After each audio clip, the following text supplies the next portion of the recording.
We're getting a mixture of equations in these new sets of problems. They give us a quadratic equation, a very simple one, y equals x squared, and a linear equation. And they say, find the places where they intersect. Here's the x squared, the parabola. The x plus 6 is the straight line. And there are two spots, there and there, where those two curves cross. The calculator can find them.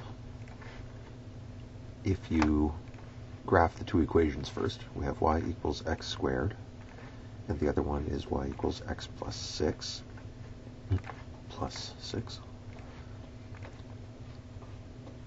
All right, we get a graph which looks encouragingly like the one in the question. These are the 2 points we want to find.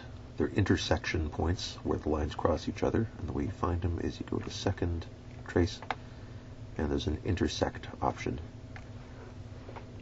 Now it asks you, it shows you the first equation here and says, is this the first curve? Yes, it is. Press enter. And it says, is this the second curve? Of course it is. There are only 2 curves. Hit enter. Now it says, do you have a guess? Where do you want me to look? If you're interested in finding this intersection point, then you can use the left and right arrows to move the little marker bug over towards the right, or if you're more interested in the left intersection, move the bug over towards it. When you're happy with the location, hit enter, and it will track down a point for you. Minus 2, 4 is the first result that we come up with.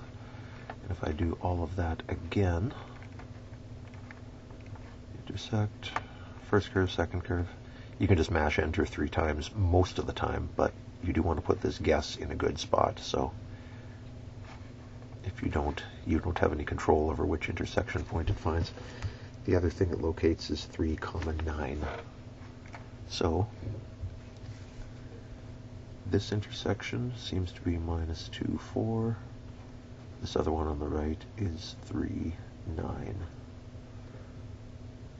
Use a method of substitution or the method of elimination to determine the coordinates of the points of intersection. Well, what we're trying to find here, if these 2 lines are crossing, is where is x squared exactly the same as x plus 6. Right? If these 2 curves are touching each other, that must mean they have the same value. So first equation equals second equation. How do we solve this? Well, if you take everything over to the left-hand side, you get to x squared minus x minus 6 equals 0.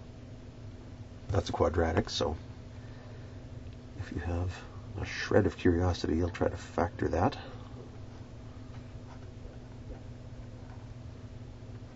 X minus 3, x plus 2 will do it, I think. X squared plus 2x minus 3x, yeah, that does it.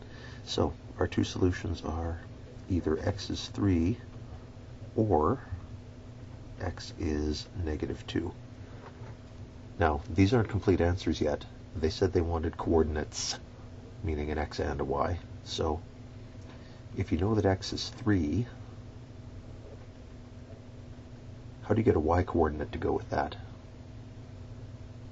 Seems like you could plug it into one of these equations, but which one? If you put it into the x squared one, you get y equals 3 squared equals 9.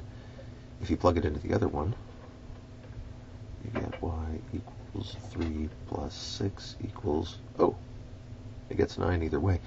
That makes sense, doesn't it? If these 2 lines are in the same point, this should be one of the very few places where they actually agree.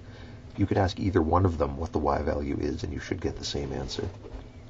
If you do that with negative 2 to find this left-hand point, if x is negative 2, then either you use the quadratic, you get minus 2 squared equals 4, or if you ask the line, you'll get negative 2 plus 6, and sure enough, again they agree.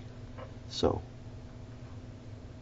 algebra gives us the same result as the calculator, 3, 9, or minus 2, 4. Now verify that the points in A and B satisfy the system of equations. We've kind of shown that already by showing that they give the same result, but if you want to be really thorough about it, we can check it again. The 2 equations are y equals x squared and y equals x plus 6. So if you plug 3, 9 into each of these, you'll get 9 equals 3 squared, which is true, or 9 equals 3 plus 6, also true. If you take negative 2, 4, plug that into both equations, you get either 4 equals negative 2 squared, true, or 4 equals negative 2 plus 6, which works again. If you're ever plugging a point into a system like this and you get something like 7 equals 5, anything that isn't actually true, then instantly that means either you've made a mistake, check your work, or the solution that you found is actually no good, it's not working. They say it's not satisfying the equation, meaning time to back up and figure out what went wrong. So, the solution to the linear quadratic system, this one, the one we've been working with, can be written as, well, we have either x is 3 and y is 9, or x is minus 2 and y is 4. And this is just saying you can write those as coordinates. You can say 3 comma 9, that's the x and that's the y value, or negative 2, 4, same thing. Just two different ways of writing the same kind of solution.